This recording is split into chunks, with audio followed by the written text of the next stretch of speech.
grew up a Bulls fan. You're from Chicago. Who's your favorite Bull? Well, probably Derrick Rose, my favorite Bull. Being a little biased in my selection, obviously, Derrick being from Chicago, I'm from Chicago. Um, and just seeing how he was able to get drafted by his home team and bring some life. We haven't had no life since Michael Jordan and the Bulls run, and Derek brought life back to Chicago as a Chicago Bull fan, but also just a big fan of him being from Chicago as well. Southside kid, kind of got the same roots, grew up in the same neighborhoods, know a lot of the same people, and just turned out to be. I'm a big fan of his. But if okay, let me go back to something real quick. If you were to pick a Bull that you grew up watching, that's your favorite, who would it be?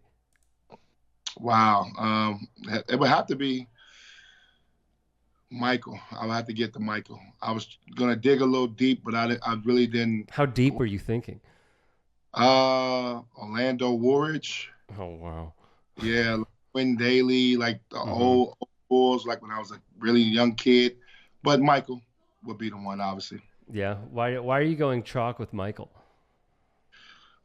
Because that's when it became real. I mean, the late '80 run, them trying to beat the Pistons, those were great series. And then to finally get over that hump and to really be a fan and enjoy that 91, 92, 93 season, that three-peat was special. I was a young kid, loving the game, and was a real fan. And to have the home team be on top of the world was great.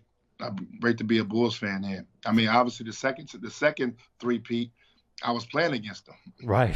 So, so that yeah, obviously I wasn't necessarily a fan then anymore. So the first three was really special. You saw The Last Dance, I assume. Yes. What'd you think of it?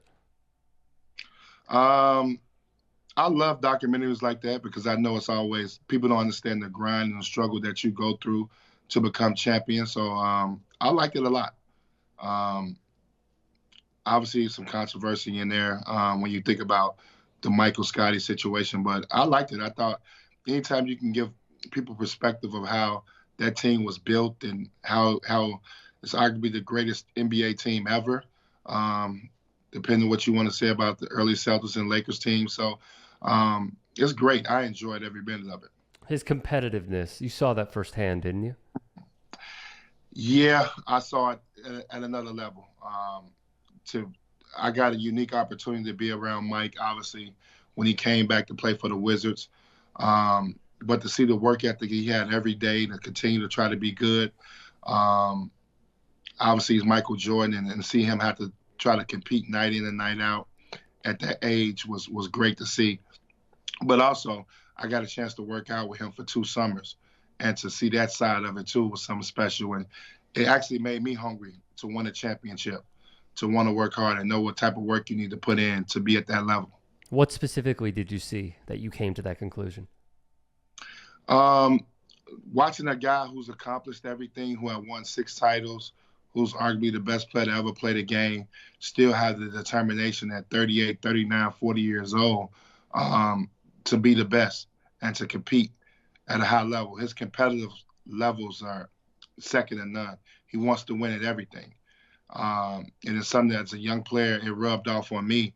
I hadn't won a championship by that time, um, but it made me want to be on that big stage and win one just from working out with him and understanding the work that puts into it. So that's the one thing that really like gravitated to me is that the work ethic that you got to put in to become a champion.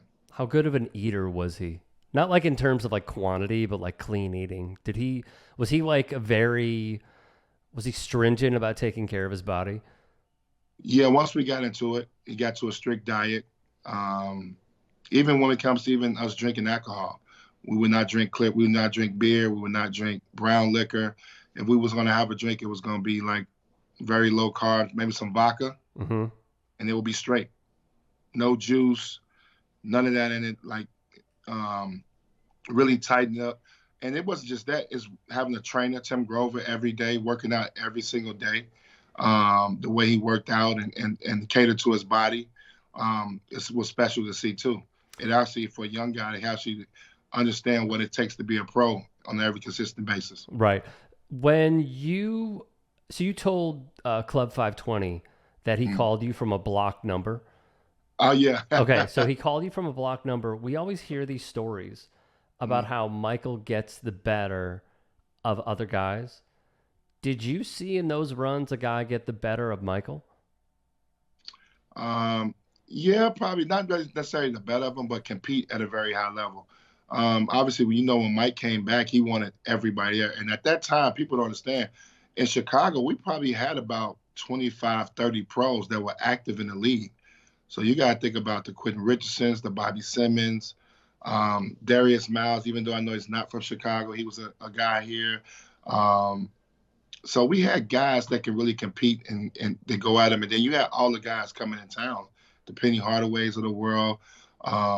So guys flying in and out, competing against them on a daily basis, it was kind of the tune-up to seeing how good he can be and was he still able to compete at the high level. So that's what made it great. The runs kind of were really good to kind of get yourself ready for that season. Was he the best shit talker you ever heard? One of the best, if not the best. Yeah, he's definitely in my top three. Who's like the Mount Rushmore of shit talkers? Well, Mike's probably the Mount Rushmore because he's won so much, and if you ain't won championships, it's really hard to have a really tough conversation with him. Right. The argument because he's such a winner and he's going to put everything back on winning. So he's up there. Gary Payton's another guy who you played with. Yeah, who I play with is a rare breed today. Kevin Garnett is another guy that talks a lot of trash in the court. So it's some guys out there that do it. Rushmore, you got one more.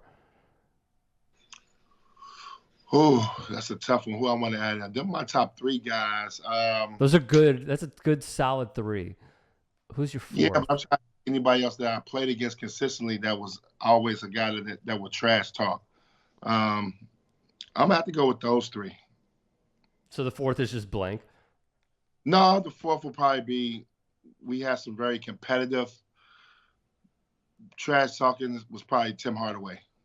Yeah. Yeah, that's Chicago guy too. Yeah.